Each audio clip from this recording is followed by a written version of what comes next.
Bonjour Axel, Bonjour Gustavo. présentez-vous. Axel Rondoin, galeriste, la galerie Sarto, Paris 7e, rue de Lille et rue de Solferino, spécialisé en art moderne et contemporain.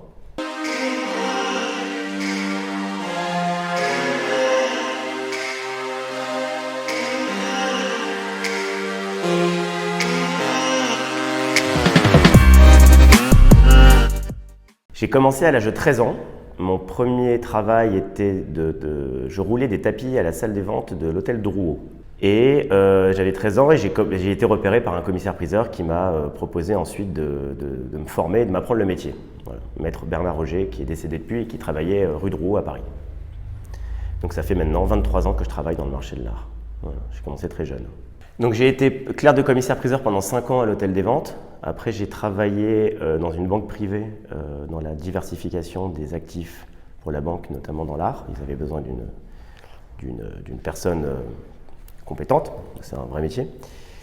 Tout en faisant en parallèle mes études de droit et d'histoire de l'art. Puis après j'ai fait un master 2 en gestion de fortune.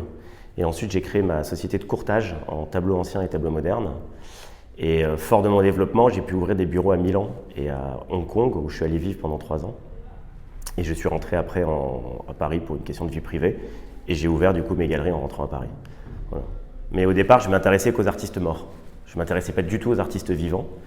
Et j'ai eu la chance de rencontrer un artiste vivant qui m'a qui m'a réconcilié avec l'art contemporain. Il s'appelle Julien Hérault.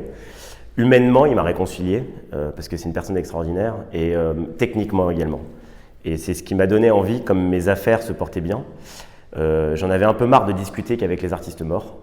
Mes affaires se portaient bien, je me suis dit je vais donner une vitrine à certains artistes contemporains que j'avais rencontrés et qui m'avaient vraiment séduit, techniquement et puis humainement, parce que je ne travaille qu'avec des gens que j'apprécie humainement, sinon ça ne sert à rien.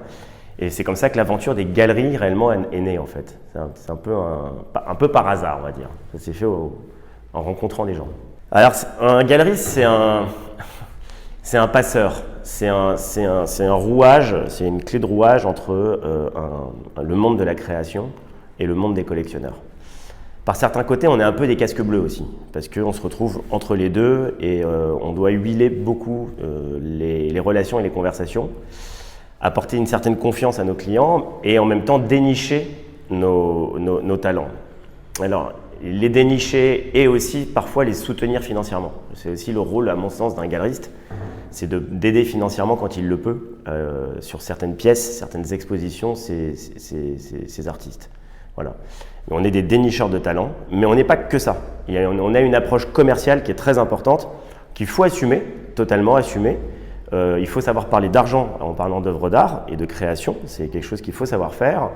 Mais on ne peut pas résumer le monde des galeristes qu'au fait de dénicher les pépites.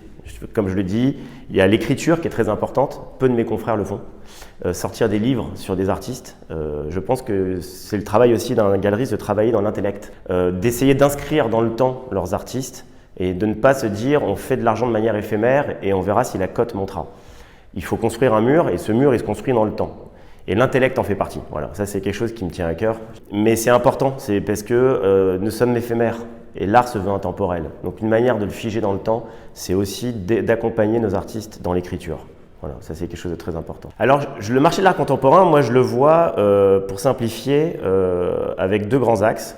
Un axe visible qui réunit 1% des acteurs financiers du marché de l'art. Et j'emploie volontairement ces termes, acteurs financiers du marché de l'art. C'est-à-dire 5 à 10 galeries, toutes les fondations, toutes les institutions, tous les musées sont avec eux. Voilà. Fondations privées, fondations publiques, etc. Eux, c'est 1% des acteurs et c'est 90% du marché de l'art. Voilà. Et à l'inverse, il y a 99% des autres acteurs qui sont les silencieux et les besogneux, qui eux, à mon sens, font le marché. Parce que ce sont nos petits collectionneurs qui font le marché. Voilà, ça c'est quelque chose que moi j'en suis convaincu. Et ce n'est pas forcément les acteurs qui sont capables de mettre 500 000, 1 million, 2 millions, 10 millions dans une pièce, qui d'ailleurs, ça serait souvent de la com. Le marché de l'art est fait par des collectionneurs passionnés qui mettent 3 000, 5 000, 10 000, 15 000 euros en fonction de leurs moyens financiers, en fonction de la confiance qu'ils ont dans la galerie. C'est ça pour moi le marché de l'art. Déjà, il y a une dichotomie réelle entre ceux qui détiennent réellement l'accès financier au plus grand aux plus grandes institutions et les autres petites galeries comme nous qui travaillons de manière beaucoup plus silencieuse. Voilà. C'est très compliqué parce que on est énormément sollicité, extrêmement sollicité, et je suis malheureux de ne pas pouvoir répondre à tout le monde. Donc je profite de cette interview pour m'excuser, mais je ne peux pas répondre à 100, 150, 200 personnes par semaine. C'est ça la réalité des choses. Donc c'est très compliqué de trouver des artistes, c'est très compliqué pour les artistes de démarcher les galeries. Il est vrai que moi, mes artistes, je les découvre principalement dans les salons. Je le dis, au salon d'automne ou même dans des foires. Ça peut m'arriver de les dénicher comme ça. Les réseaux sociaux sont utiles, mais c'est un peu du carnage quand même, c'est de l'abattage. Il y a trop d'informations et donc du coup l'information est diluée. Donc certaines personnes peuvent m'interpeller sur des réseaux, mais ça va représenter 1%, même pas 0,1% en fait de la création. C'est malheureusement le problème d'Instagram, c'est que c'est un outil performant, mais en même temps qui nous sature. On perd nos repères, on en voit trop, on est brevet de ça. Donc nos artistes, c'est très compliqué de les dénicher.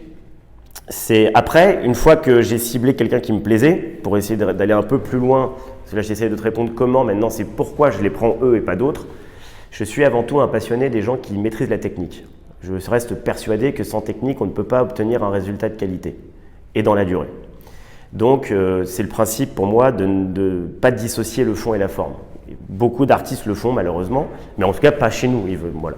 Moi, mes artistes ont cette capacité d'être des grands techniciens, de maîtriser leur sujet, de maîtriser leur domaine. Et c'est la raison pour laquelle après ils peuvent s'éclater, ils peuvent aller au-delà des frontières. Mais je ne crois pas à la personne qui va chercher à travailler sans avoir les fondamentaux. Je vais même plus loin, on peut être autodidacte, c'est pas un problème. Un autodidacte peut maîtriser la technique, de la même manière qu'un diplômé de l'école des beaux-arts peut être moins bon qu'un autodidacte. Mais il faut travailler la technique, le travail. C'est pas parce qu'on sait cuisiner qu'on devient chef étoilé. C'est encore un autre sujet. Il faut bosser, voilà. Mais il faut la technique. Honnêtement, ça a été un boom économique pour nous, parce que je te parle très librement, parce que les Français n'avaient jamais passé autant de temps chez eux, avec une certaine lassitude, et ils avaient besoin ils dépensaient rien, donc on a eu un effet positif avec le Covid. Les Français avec de l'épargne, donc ils venaient acheter des tableaux. Après, sur la méthode de travail, ça n'a rien changé. Nous, ça fait 4 ans que j'ai investi, moi il y a 4 ans, dans mon réseau social Instagram, que celui-là. J'ai essayé de faire ça bien, proprement. Donc, contrairement à beaucoup de mes confrères qui sont un peu vieillissants, qui disaient mais Instagram, ça ne me sert à rien, j'ai mon fichier client, tant mieux pour vous. Mais on ne peut pas s'en passer aujourd'hui, c'est comme Internet ou l'électricité, hein, on a besoin d'Instagram.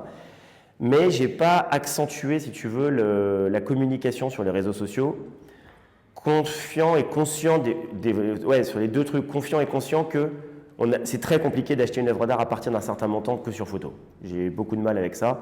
Je crois qu'il faut avoir une approche physique, ne serait-ce que pour avoir confiance dans la galerie, mettre les pieds, rencontrer le galeriste, et qu'après on peut avoir des discussions. J'ai des clients moi qui me disent je ne peux pas venir à ton expo, est-ce que tu peux me réserver tel tableau?